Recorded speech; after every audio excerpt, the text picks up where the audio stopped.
আলাইকুম ওয়া রাহমাতুল্লাহ। গত ১৯ জুলাই সোহরাওয়ার্দী উদ্যানে জাতীয় সমাবেশ করে বাংলাদেশ জামাত ইসলামী। সেদিন সভাপতির বক্তব্য দিতে গিয়ে পরপর দুবার অসুস্থ হয়ে পড়েন দলটির আমির ডাক্তার শফিকুর রহমান। সমাবেশ শেষে হাসপাতালে ভর্তি করা হয় তাকে। সেদিনই প্রাথমিক চিকিৎসা শেষে বাড়ি ফেরেন তিনি। তবে ফলো আপ চিকিৎসার জন্য গত ৩০ জুলাই হাসপাতালে গেলে চিকিৎসকেরা তার এনজিওগ্রাম করেন। এতে তার হার্টে ৫টি ব্লক ধরা পড়ে, যার ৩টি গুরুতর।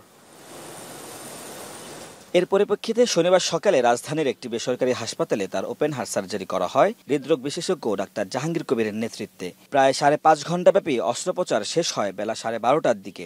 ওনার অপারেশনটা ইনশাল্লাহ খুব ভালো হয়েছে। রিসেন্ট টেকনোলজিক্যাল অ্যাডভান্সমেন্ট, 2টা ধমনী দিয়ে অপারেশন করা, লিমা এটা দিয়ে অপারেশন করতে পারছি। ৩ নম্বর কথা, ওনাকে 3টা বাইপাস করার কথা ছিল, আমরা মোট 4টা বাইপাস করছি, যেন ওনার কোনো দিকে কোনো সমস্যা না হয় ইনশাল্লাহ। এবং অ্যানেস্থেশিয়া যেমন ডক্টর শহীদ ছিল এবং ওনার টিম এবং আমার কার্ডিয়াক সার্জারি সব টিম সুষ্ঠুভাবে কোনো কমপ্লিকেশন ছাড়া অপারেশন শেষ করেছে। এবং আমি আশা করি উনি 7 দিনের দিন বাসায় চলে যাবেন। দেশে জামাত আমিরের এই অস্ত্রোপচার করার সিদ্ধান্ত দেশের চিকিৎসক সমাজকে অনুপ্রাণিত করবে বলে দাবি চিকিৎসকদের।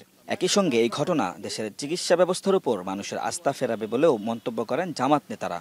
এনজিওগ্রামে ওনার 4টি ব্লক ধরা পড়েছিল এবং ব্লকগুলোর অবস্থানগত কারণে আমরা ওপেন হার্ট সার্জারি করাটাকেই প্রেফার করেছেন।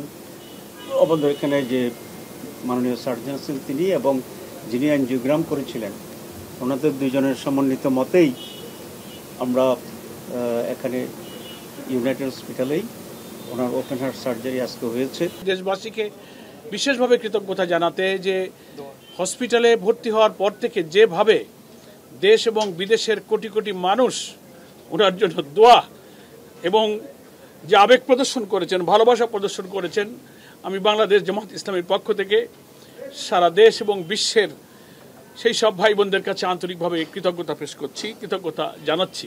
আগামী ৪৮ ঘণ্টা নিবিড় পর্যবেক্ষণ কেন্দ্রে রাখা হবে জামাত আমির ডাক্তার শফিকুর রহমানকে। আগামী 1 সপ্তাহের মধ্যে তাকে হাসপাতাল থেকে ছাড়পত্র দেবার প্রত্যাশা ব্যক্ত করেন চিকিৎসকেরা। দুপুরের দিকে বিএনপির ভারপ্রাপ্ত মহাসচিব মির্জা ফখরুল ইসলাম আলমগীর জামায়াতের আমিরের খোঁজখবর নিতে হাসপাতালে যান। ওমর ফারুক, এখন, ঢাকা।